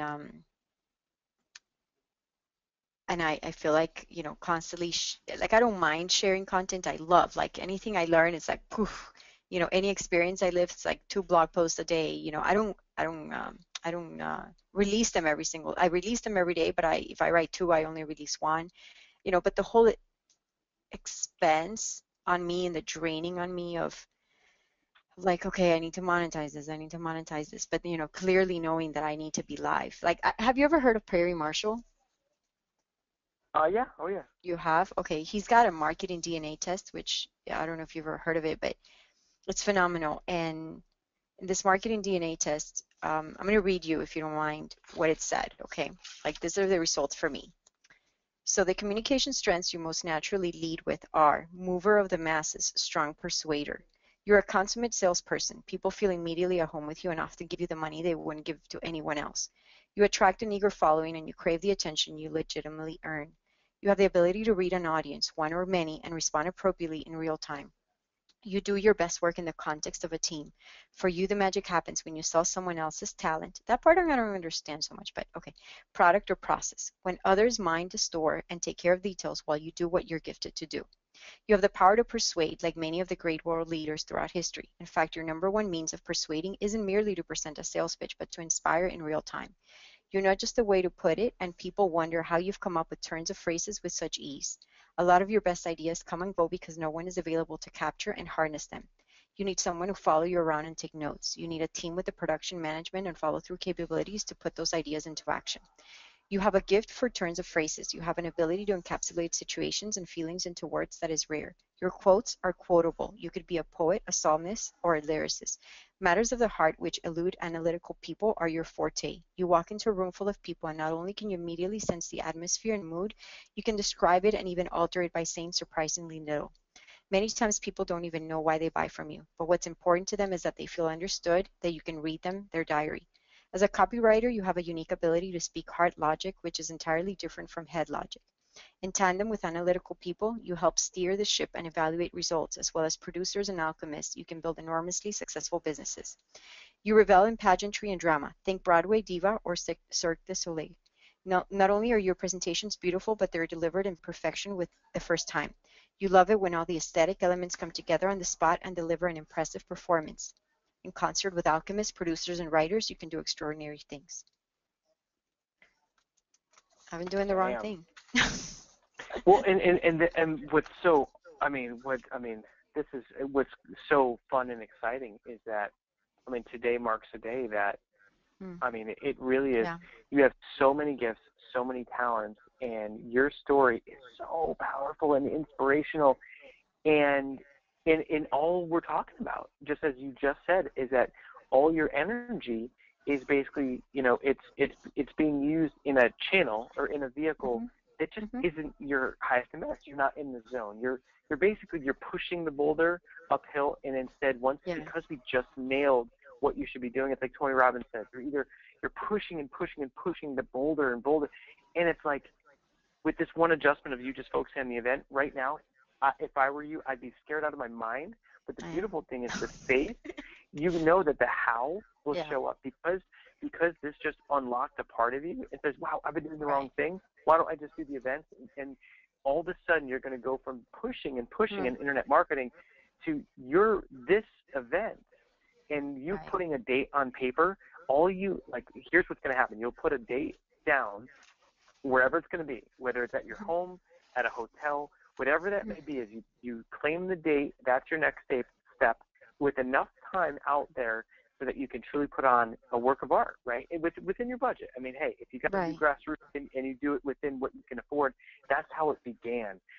People 5 years from now look back and say, Shirley, I was at your first Live with Flavor event conference, and when it was at your house, when it was at the hotel, wherever it may be, right? The restaurant, like the conference room, or wherever, and how you've grown every year. Just like you said about me, like you were attracted to the fact of like in a year and a half, I just grew like crazy. Well, I grew like crazy because just like you, I got unlocked on that VIP day with my coach, and I went from pushing to just being pulled, and nothing can stop me. It's like with having that vision for you in the event, all the how, all that stuff. It's like you're the type of fearless woman that you'll go towards it and you'll just go at it. And it's like it starts with the date, and then I would suggest how we spend our time is we drill down and, all right, how do we fill up the room, and what are you selling at the event, and what's the event structure look like, and let's crush that thing like crazy. And so I would say the first thing would be the date and giving yourself enough time to be realistic, and even where you're spending your current energy, like, you already have the name, you prove the concept. It's like just nail down the date, and then your communication, like getting people excited about it. That web page will come up fast. You'll build that fast. We can look at what are the projects that have to happen to make this thing a reality. Right. Okay. All right. I am scared, but it's gonna happen. I mean, yeah, for sure. I mean, God has provided in so many ways to get me here. So when I understand that this isn't about Shirley, like it is, and I get to be the star in it, the one that everybody sees, but to know who's behind the scenes and who's backing me up and who's gotten me to this place. I'm going to tell you what, when I went to New York City, because in order to get the Startup Award, I had to fly to New York City and do a presentation before 4 or 5 judges. One of them who is the ambassador of Ecuador in Washington, D.C. I cried in my hotel room for an hour, just overwhelmed, like not even having won the award yet, but I cried for an hour just thinking about everything that I had gone through to get me to that place, like and how God was providing. And there I was in New York, in Manhattan, in that place at that perfect time. Like the story of Queen Esther, she was called for such a time as this. And I was too. And so I know it's going to happen. Like the coolest thing is going to be just to see how it all develops and how it folds out. Because this event has to be above and beyond. Like, God says that he gives us above and beyond what we ask or think. And this event has to be like that for me. It will. Yeah, it will. And I mean, it's like you said, the event's not about. I mean, you get to. It's like me. Like I get to be here in this moment. Like you get to be the person at the event, but really, it's just God working through you. And your story of how you and I started working. It's when you started sharing the story about you crying in New York about getting the. And what would you call it? It was technically, was it scholarship Startup? or like a? Yeah, it's a startup award. Yeah, like a startup award, and for you to take that money and invest in me, it's like, I mean, think of what God did to make that happen. I mean, think about that. Like that's so wild. Like you're like you. I don't know which came first, wanting to work or getting a coach or going after the thing, but that's a very outside the box thing to happen, right? It is. is. Talk about. I've never in my life had that. No one's ever paid with those type of funds. I've never heard of that happening. Yeah. and that's, I mean, if there's ever a validation point of just this being right and you and I talking and that feeling right. And I mean, and it's so funny, all these things that have lined up, like, me and meeting Megan, like my journey and path. Yeah. And think of just the intersection of your journey and your path and seeing Megan and I, like, and how we came together. And it's like, it's so weird. It's like It is. Oh, you can't make this stuff up. I mean, it was like talk I about know. the perfect, No, timing. and Oh, guess what? I had already heard of Bill Barron, right? But through your podcast, I started following him a little more. So one of the people that was in the list that I literally harassed and tried to get in touch with was Bill Barron because of your mm, podcast, right? So he was so like when he was launching whatever he launched in December, I think it was, you know, that was kind of that's when I wrote Molly and I'm like, Molly, there's all of these coaches and you weren't even on the list at that point, but Bill Barron was, and some local people, and then my previous coach, like all those people on the list, you weren't in the list yet. And I emailed her and I said, I need to connect with, like I need you to talk to me now because there's coaches that are already launching stuff. I need to get into one of these programs for the beginning of the year. So I could never speak with Bill Barron, but I spoke with one of his coaches. And the coach literally got me to say, yes, I'm going to sign up. It was a $5,000 program for 4 months. I told him, yes, you send me the invoice. I spoke to Molly. By that time, I already knew about your program. I hadn't spoken to Ryan. I hadn't spoken to you. I just knew about it. And I wrote to Molly and I gave her the pros and the cons. Oh, by the way, but no, by that time, yes, I had written her initially of Bill Barron and I was like, this is what I'm thinking, but I'm looking into these other people. And then by that time you came on, like I found out about your program, the Firestarter program. And I remember when I sent her by email, okay, I said, well, Bill Barron's is $5,000 for 4 months, and I think he could get me what I need like, to monetize. I said, this other one is 15,000, 19,000 if I pay in the whole year, you know, and you would think that because I only had $10,000 in the award, she would have told me go with Bill Barron, right? She said, mm, Shirley, you seem so much more excited about working with Nick that even though it's not the money that you have, I would say go with Nick. Like how crazy is mm. that too? That is crazy. Imagine that. It's so cool. It really is. I mean, it's I cannot wait just Yeah. to. I mean, I mean, I can't wait for you to meet and hang with everyone else. It's fire starters. And just, I mean, we just have a great supportive community. But I mean, I cannot wait to see you. What I love is once we do this day right? So like right now, like if something happened and we never talked again, which obviously that won't happen, but Right, I'm saying like if no matter what happens from here, I know that this seed, this was planted, by God Yeah. years ago, right? Yeah. Yeah. And all I did was I just uncovered it. It's like a foggy mirror. I just wiped it and was like, Shirley, like check out your gifts and what where you would spend your time and money with no issue. And once you got it, even though it's scary, it's like you'll go forward and totally crush it with this. Yeah. And serve at such a high level, and God be just channeling through you from stage at these things and having your kids volunteering. I mean, it's like you can picture the whole thing. And so that's what's so powerful moving forward. And then we'll drill down into some of those, action steps. Okay. So one thing that I do want to share. So, and this is totally, of course, your choice, and however you want to do this. But in this moment, it's like there's kind of almost like an initial shock value of like thinking, wow, like what if I just go and do that? And sometimes it could be more beneficial for us to like say, all right, wow, this was like a really cool shift, and we could pause this here, and then we could pick up like in a few days and spend 45 minutes or an hour and boom, drill down. All right, now that you slept on it, you've internalized it, it's like a different state, and then we get into action thoughts. Because right now you're probably thinking creatively, but like we could bank the time, come back, and then say, all right, let's drill down into how am I filling the room? Boom, come back. Let's drill down into how am I, what am I selling at this thing? So it may serve you at a higher level to go that direction. Just want to like throw it out on the table. Yeah. Yeah. No, I agree. I mean, this has been a very deep conversation for me. Like even emotionally, just because I've been so honest with you and like energetically, even the sense of wonder is draining too, And I know I don't know if you understand that. I think you do. But like the sense of wonder of like, what am I going to do? Where does my future hold? How the heck am I going to do this? Like that is so that is like, okay, and then I tell you my story and explain all of that and then think so hard. I mean, you got to be exhausted too. Like, think so hard about how the heck do we make this happen? For sure, I'm with you to follow up on this.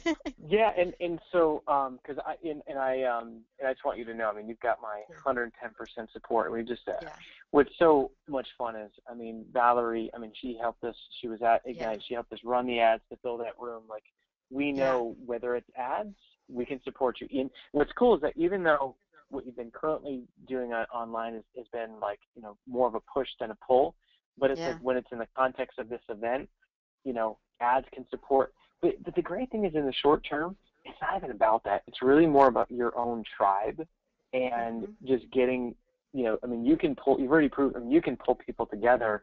Yeah. And then when you get, what I love is that your grassroots style in the beginning, it's like, that's what's going to get people there the next time, like bringing more people back. And it's about the community. So, so why don't we do this? Why don't we grab a time now and let's see what we got on the old calendar. Okay. All right. So what I would say,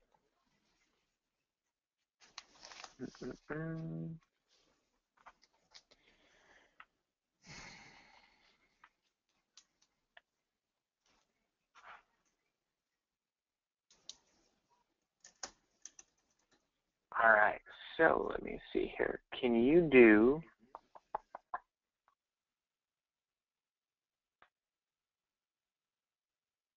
I would say Tuesday would work really well, if that works for you. Tuesday. Tuesday the 10th, if we did a week from here.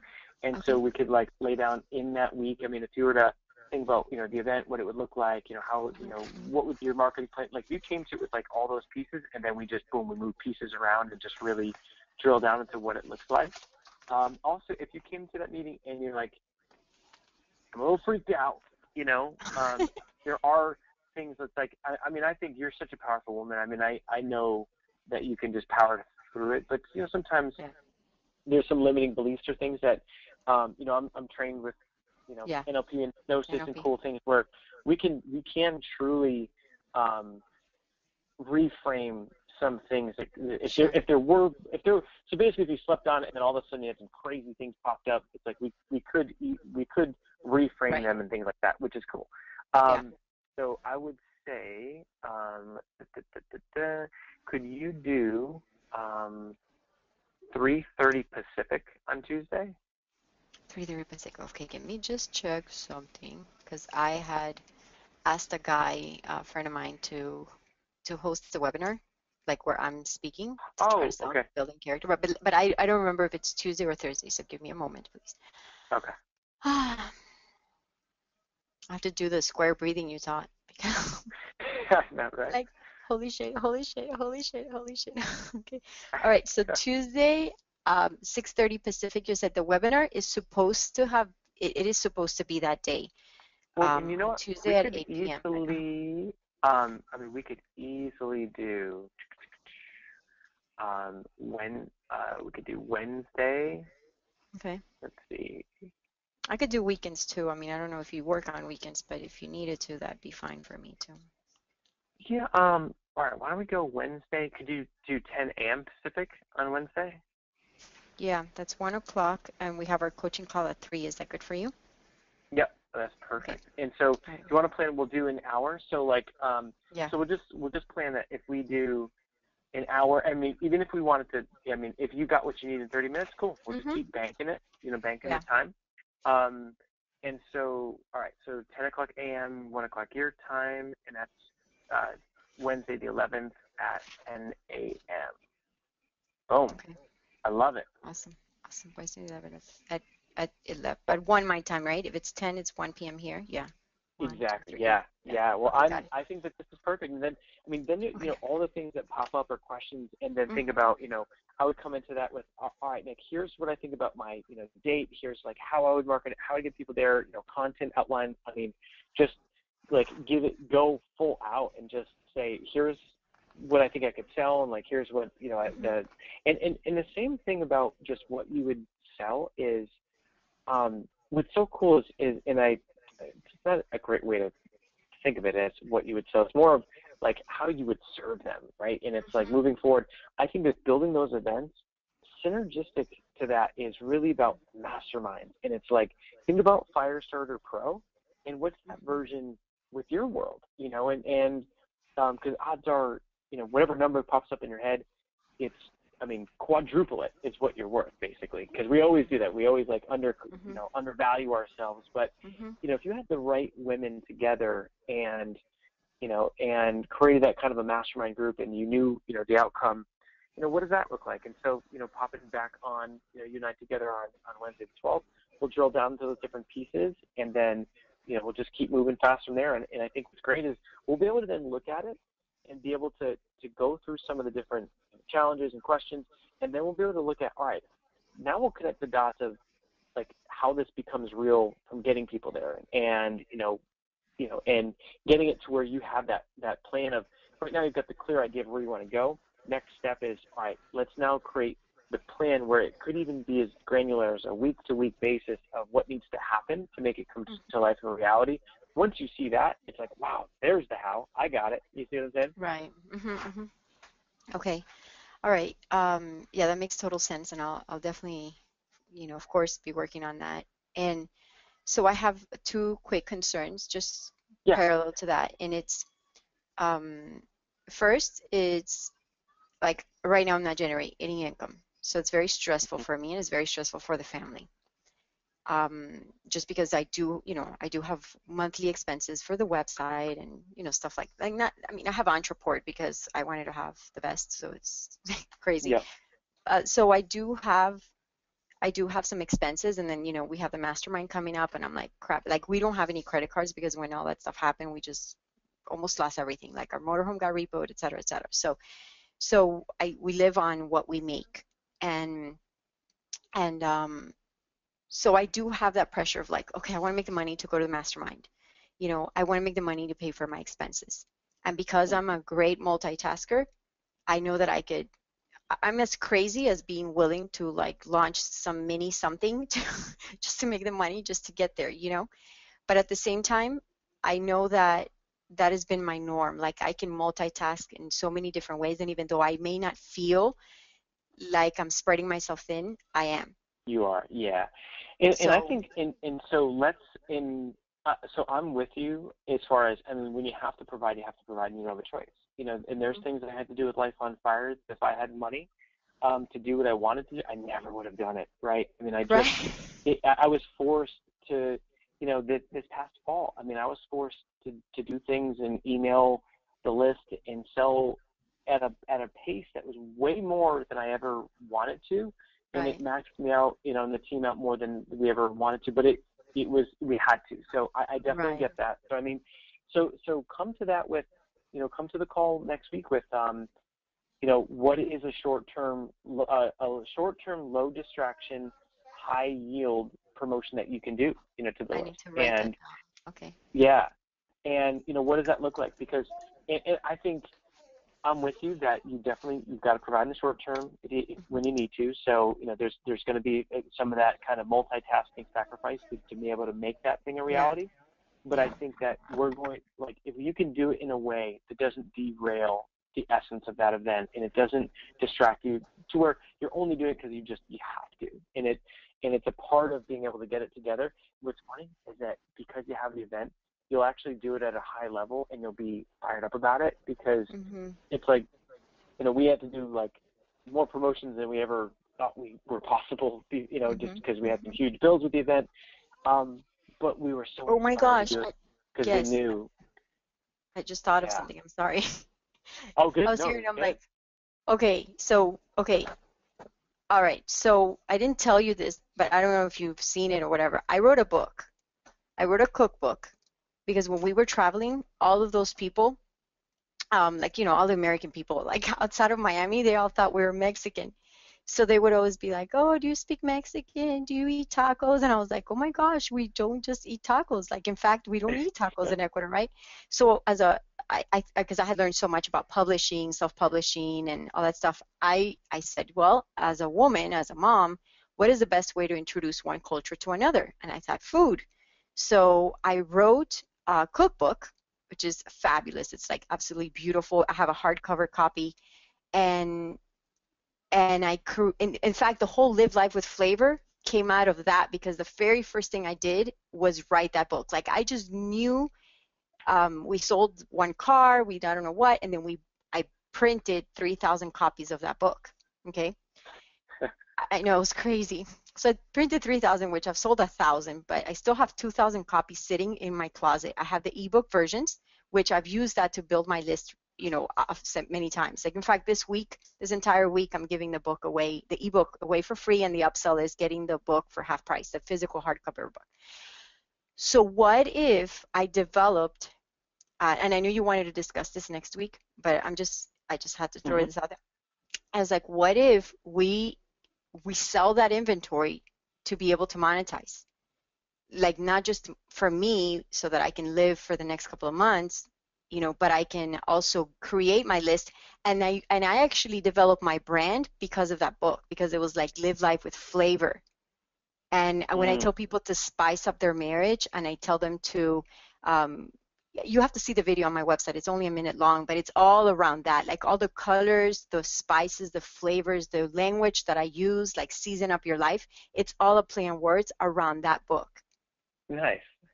So, yeah. Well, okay. well, I think what's so cool is you can already just like I can already hear the creativity happening. Like, and that's part of, like, so there's a minor hiccup. It's like, all right, cool, we nailed the dream vision, and then it's like, okay, minor hiccup, aka challenge. How am I going to pay for all this stuff, right? Right. But here's the thing. It's like, when we know that, the life that you've lived and all the experiences that you've been through, it's like that you've got such faith and such a powerful woman, and it's like, we both know the how will show up, and God will always provide. And so I think carrying on with creativity, I mean, I love that idea, and I think that there's going to be more that come, and I think that you just, when we talk next week, that you just bring, all right, here we go, I think I can make X amount of dollars, like, get all the way down to, I think I can make $3,000 here or $2,000, like, lay it out as the most efficient way, come back with, like, what is the date for the event that you'd like to do, and then say, all right, here's how I'm going to fill the room, here's how, what I'm going to sell at the event. So even if it's just high-level bullet point style on a Word doc or something, or pen and paper, but come with that level, and just have that faith that the how will show up. And before we, like, break for the next session, do you want to end a little prayer? Can I do a little prayer real quick? I saw your goals for February. You go ahead and pray out loud. Oh, yeah. All right. So, Father God, I just want to thank you for Shirley. Just what an amazing woman of God, and I'm so grateful. And this has just been an answered prayer, just to have a client that is just that has this vision and just will help so many people. And just, I'm so grateful, because I just feel like you're working through me, you're working through Shirley. And Father God, I just pray that you just open her up, open up her heart, open up her creativity, her mind, and just allow you to work through her, and just completely provide any of the challenges, any of the stress, any of the things that used to be carried and associated with her business in the past of just surviving or just getting by, all that just be put on your shoulders, Father God, and that you completely take the burden of this challenge, and for Shirley to just be able to have the wind at her back and be able to just feel like she's being pulled by you through this project, and that every action, every detail, that she's just waking up inspired. Her family sees her with a whole new look on her. She's just living life with flavor, and she's just getting so excited and creative about what's to come at this event. And we just pray for just an abundance of the right women, the right families and entrepreneurs to be in attendance at that event, and for all the financial blessings to come through, and to just create that just second level of an inspirational journey and story that Shirley can continue to share with people as her movement gets started. In Jesus' name we pray. Amen. Amen. You're a pro, man. Oh, what's so crazy is one of my it's just so wild. It's like me, like, saying to do that was, for me, it's a bold thing, because, like, in business, like, I'm really confident and stuff, but like in prayer and stuff, I'm so new, and it's like my own limiting belief, like, oh, I'm new, so I'm just I'm not as good at it and things. And it's like, you know what? If I fear it that much, like I've got to just boldly go at it and just pray for boldness and just Yeah. and go at it. And so and it's cool. Well, thank you for that. I'm so grateful to be working with you. It's gonna be so much fun. Let me tell you, yeah, the quality of your prayer is not dependent on how long you've been a Christian, but on the identity that you know you have. And you've been building identity for a long time, Nick Unsworth. For a long time. You just gave me the craziest goosebumps. You may have just unlocked me, I think, right there. I'm pretty sure you did, actually. You have been building identity for so long that the way you're praying is honestly more honest, transparent, more awesome and genuine than prayers that I've heard of people that have been in Christians for 20 years. And it's all because your prayer life is related to your identity. It has nothing to do with how long you've been a Christian, how much Bible you've read, how much leadership. It has all to do with who you know you are. And you've known that for a long time. You wouldn't be at this place if you wouldn't. Oh my goodness, you have no idea.